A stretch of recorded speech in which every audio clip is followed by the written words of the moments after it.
അന്തസ് വേണം, അന്തസ്. ആ മര്യാദ ഇല്ല, ആ അന്തസ്സും മര്യാദയും CPM ഇല്ല. അല്ല, സ്വർണ്ണ തട്ടവൻ പിണറായി വിജയന്റെ കൂടെ നിൽക്കുന്നുണ്ടല്ലോ. പിണറായി വിജയന്റെ കൂടെ നിൽക്കുന്നുണ്ടല്ലോ.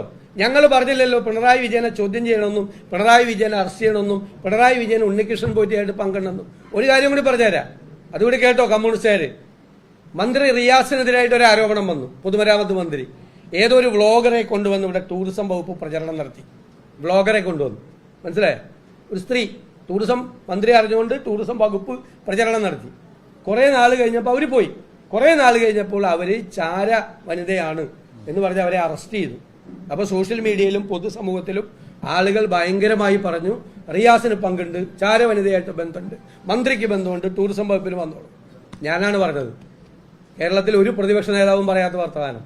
ഒരാള് ഒരു തെറ്റ് ചെയ്തിട്ടുണ്ട് എന്ന് അറിയുന്നതിന് മുമ്പ് അവരിവിടെ വന്ന് അവർ സ്പൈ ആണെങ്കിൽ അവരെ ഇവിടെ ബ്ലോഗറായി കൊണ്ടുവരുമോ? ആരെങ്കിലും കൊണ്ടുവരുമോ? അതുകൊണ്ട് റിയാസിനെ ഇക്കാര്യത്തിൽ കുറ്റപ്പെടുത്താൻ തയ്യാറല്ല എന്ന നിലപാടെടുത്തത് ഞങ്ങളാ. അന്തസ് വേണം, അന്തസ്. ആ മര്യാദ ഇല്ല, ആ അന്തസ്സും മര്യാദയും CPM ഇല്ല. ഞാനാ പറഞ്ഞത്. അന്നത്തോണ്ട് മന്ത്രി റിയാസിനെതിരായിട്ടുള്ള വിവാദം അവസാനിച്ചു. പിന്നെ ഒരാൾ സോഷ്യൽ മീഡിയയിൽ പോലും കൊടുത്തിട്ടില്ല. രാഷ്ട്രീയ നേതാക്കളും പൊതുപ്രവർത്തകരും ഒക്കെ പലരുടെയും കൂടെ ഫോട്ടോ എടുക്കും. നാളെ ഇപ്പോൾ ഞാൻ ഇവിടെ നിന്ന് ഇറങ്ങുമ്പോൾ എത്ര പേര് എൻ്റെ കൂടെ ഫോട്ടോ എടുക്കും? ചിലപ്പോൾ തോളെ കൈയിടും ആളുകൾ, നമുക്ക് പരിചയമില്ലാത്തവർ. നാളെ അയാൾ ഏതെങ്കിലും കേസിൽ പ്രതിയായി കഴിഞ്ഞാൽ ഞാനും അയാളോട്ട് വിളിച്ചുകൊണ്ടിരിക്കുന്ന പടം വരും. എന്നിട്ട് തോളെ കൈയിട്ടിരിക്കണോ ഭയങ്കര ബന്ധമാണെന്നും പറയും. തോളെ കൈയിട്ട് നമ്മുടെ തോളെ കൈയിടുന്നവരൊക്കെ നമ്മളുമായിട്ട് ഭയങ്കര ബന്ധമുള്ളവരാണ്. ഫോട്ടോ എടുക്കാൻ വന്നവരൊക്കെ ഇപ്പോൾ തോളെ കൈയിടും. അതൊക്കെ പറയണതിനൊരു മര്യാദ, അന്തസ്സും വേണം. ആ അന്തസ്സും മര്യാദ CPM ഇല്ല.